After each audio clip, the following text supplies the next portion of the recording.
Baik, Assalamualaikum warahmatullahi wabarakatuh. Yang kami hormati Ibu dosen pengampu, Ibu Dr. Nurhastuti SPD MPD, beserta Bapak NS Setiabudi MKEP, serta Bapak Ibu mahasiswa PPKHB jurusan PLB tahun 2021 yang saya hormati. Baiklah, pada kesempatan ini kami dari kelompok 3 akan memaparkan hasil diskusi kami mengenai hakikat anak dengan muskular distrofi.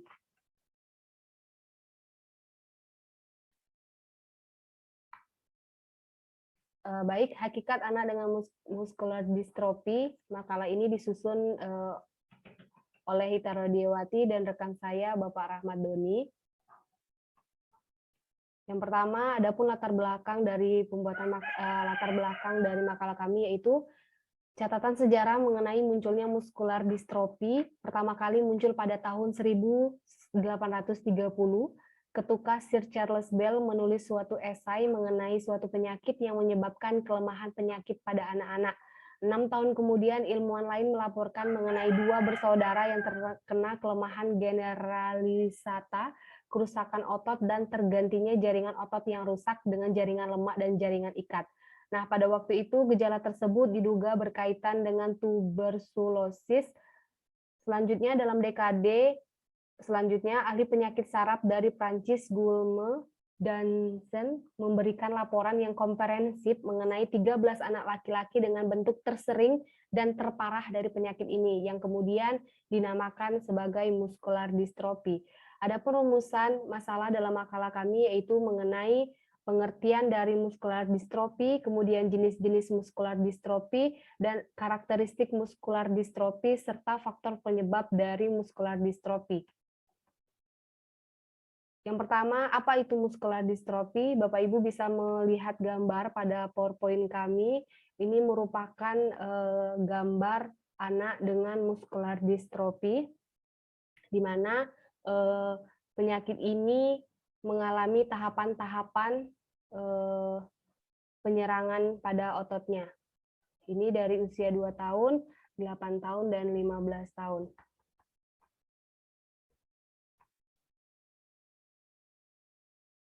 Seperti gambar di sebelumnya tadi, adapun pengertian dari muskular distrofi ini adalah suatu penyakit yang menyebabkan terjadinya kemunduran dan kelemahan otot lurik tanpa diketahui sebabnya apakah saraf pusat atau saraf tepi. Penyakit ini merupakan suatu penyakit yang khas mengenai otot-otot.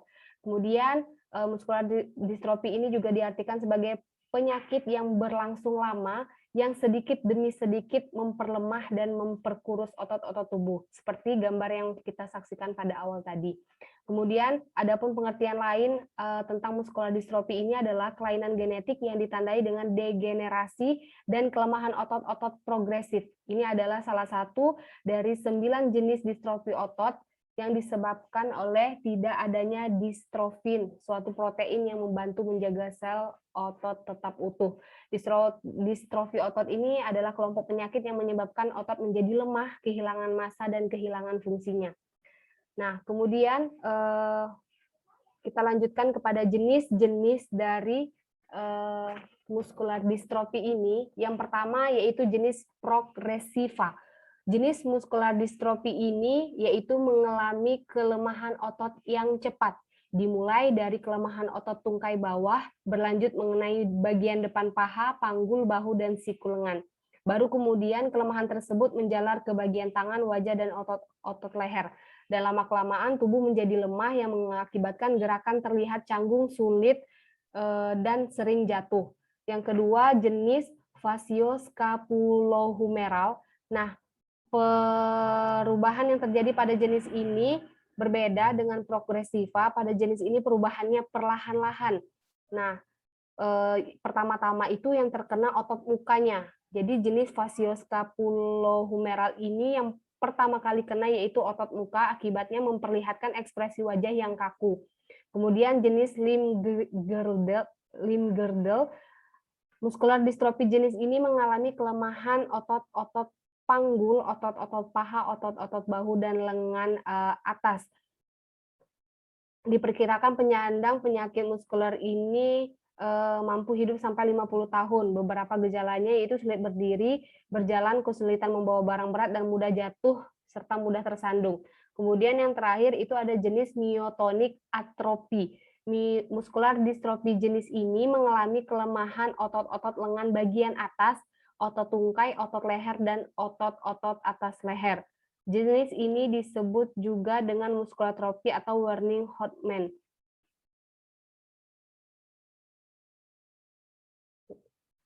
Baik, Bapak Ibu, penjelasan selanjutnya mengenai karakteristik serta faktor penyebab dari muskular distrofi ini akan dijelaskan oleh rekan saya, Bapak Rahmat Doni. Kepada Bapak Rahmat Doni, waktu dan tempat kami persilakan. Terima kasih kepada Ibu Ita. Baiklah, Bapak Ibu, selanjutnya saya akan menjelaskan mengenai karakteristik muskular distrofi dan faktor penyebab muskular distrofi. Yang pertama, karakteristik muskular distrofi. Sebagaimana telah dijelaskan bahwa muskular distrofi ini terdiri dari beberapa jenis kelainan. Meskipun ada kesamaan karakteristik, tapi secara khusus berdasarkan bagian otot yang terkena, maka karakteristik tersebut dapat dibedakan. Adapun karakteristik secara umum adalah adanya kelemahan otot-otot dan pengecilan otot-otot yang simetris. Artinya jika otot tungkai kiri terkena, maka otot tungkai kanan akan terkena juga. Kelemahan tadi semakin lama semakin jelas dan kadang-kadang akan memberikan gejala-gejala yang khas dari muskular distrofi. Di antaranya A. Pada waktu duduk, anak punggungnya membungkuk ke depan dan seiring duduk dengan kedua tangan menahan berat badan.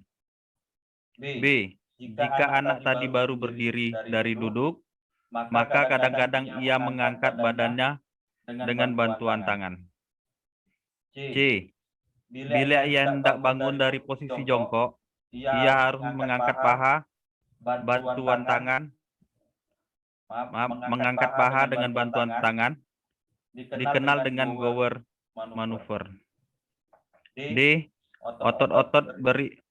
Otot-otot berikat yang menjadi lemah akan menonjol keluar. Kelihatannya seperti bersayap, wings clube. E. Anak akhirnya tidak dapat lagi duduk atau berdiri sehingga gerakannya menjadi merayap. F. Ada kelemahan otot dan atrofi yang sifatnya simetris. Gejala ini agak berbeda dengan atrofi pada waktu penyakit poliomyelitis. G. Dengan adanya kelemahan otot dan atrofi akan timbul kekakuan sendi dan salah bentuk dari sendi. H. Kadang-kadang gejala muskular distrofi ini akan berhenti dan pada kesempatan lain dapat menimbulkan kematian. Selanjutnya.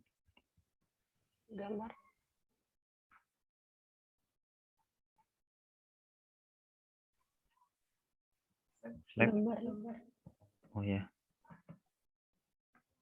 Coba perhatikan gambar di samping ini. Perbedaan otot biceps pada keadaan normal dan distrofi otot yang mengecil dari ukuran sebelumnya. Dari gambar tersebut terdapat gambar yang sebelah kiri itu otot yang masih normal. Dan yang sebelah kanan itu yang telah terkena, itu yang sudah terkena muskular distrofi, pengecilan otot. D. Karakteristik muskular distrofi. Maaf, yang D, faktor penyebab. Baik. Faktor penyebab muskular distrofi. Penyebab penyakit ini karena faktor keturunan atau herediter. Gen abnormal dapat diturunkan, bisa juga terjadi spontan. Artinya, muskular distrofi dapat muncul walaupun tidak ada riwayat keluarga yang menderita penyakit ini. Kelainan sistem metabolisme selama anak dalam kandungan. Baiklah, Bapak Ibu, coba perhatikan gambar berikut ini. Dalam suatu kasus, seseorang perempuan memiliki kelainan pada kromosom X dan dapat menurunkan muskular distrofi. Jika kromosom X jika kromosom X yang cacat dari perempuan tersebut bertemu dengan kromosom Y dari laki-laki, maka akan menghasilkan anak laki-laki muskular distrofi. Demikian pula kromosom X yang cacat dan perempuan tersebut berjumpa dengan kromosom X dari laki-laki, maka akan menghasilkan anak perempuan muskular distrofi. Diperkirakan wanita menyebabkan timbulnya muskular distrofi laki-laki sekitar 25% dan menghasilkan karir muskular distrofi perempuan sekitar 25% juga dan 50%. Diperkirakan menghasilkan anak laki-laki dan perempuan normal. Baik, Bapak Ibu, demikian tadi pemaparan makalah kami mengenai karakteristik dan faktor penyebab. Dapat kami ambil kesimpulan. Yang pertama yaitu muskular distrofi ini adalah suatu penyakit yang berlangsung lama yang sedikit demi sedikit memperlemah dan memperkurus otot-otot tubuh. Kemudian jenis muskular distrofi ini ada 4, yaitu yang pertama jenis muskular progresiva, kemudian jenis facioscapulohumeral, kemudian jenis limb-girdle, dan jenis myotonik atrofi. Adapun karakteristik secara umum adalah adanya kelemahan otot-otot dan pengecilan otot-otot yang simetris. Artinya, jika otot tungkai kiri terkena, maka otot tungkai kanan akan terkena juga. Penyebab penyakit ini adalah faktor keturunan atau herediter. Dari telaah genetika, seorang pembawa sifat muskular distrofi ini dapat dipastikan akan menurunkan pula anak-anak yang muskular distrofi. Sekalian dengan hal tersebut, pada calon pasangan keluarga perlu adanya konseling perkawinan, terutama yang menyangkut tentang perencanaan keturunan. Baik Bapak Ibu, selanjutnya kami akan menampilkan video dengan anak yang penderita muskular distrofi.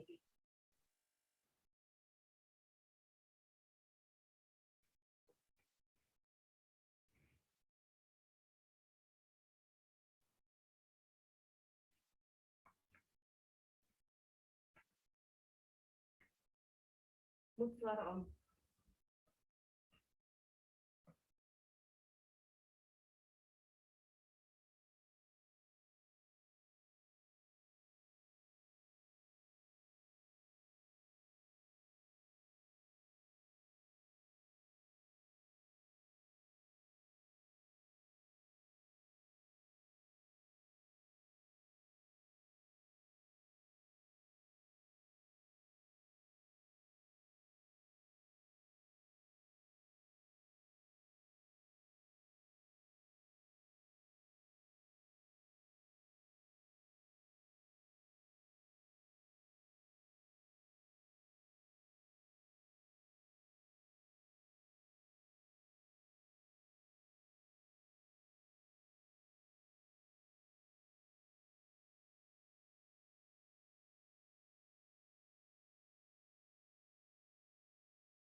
Baiklah Bapak Ibu, demikian tadi video mengenai anak dengan muscular dystrophia yang mana menjadi orang yang menjadi inspirator bagi teman-teman yang lain karena di balik keterbatasannya dia dapat melakukan hal-hal yang luar biasa dan bertahan hidup sampai saat ini. Baiklah Bapak Ibu, demikianlah presentasi hasil makalah kami dari kelompok 3. Kami mengucapkan terima kasih atas segala perhatian dan partisipasinya. Mohon maaf apabila terdapat kesalahan dan kekurangan dalam penyampaian makalah ini. Kami menerima kritik dan saran dari Bapak Ibu semua. Demikian yang dapat kami sampaikan. Kami akhiri. Wallahul muwaffiq ila aqwamit thoriq. Wassalamualaikum warahmatullahi wabarakatuh.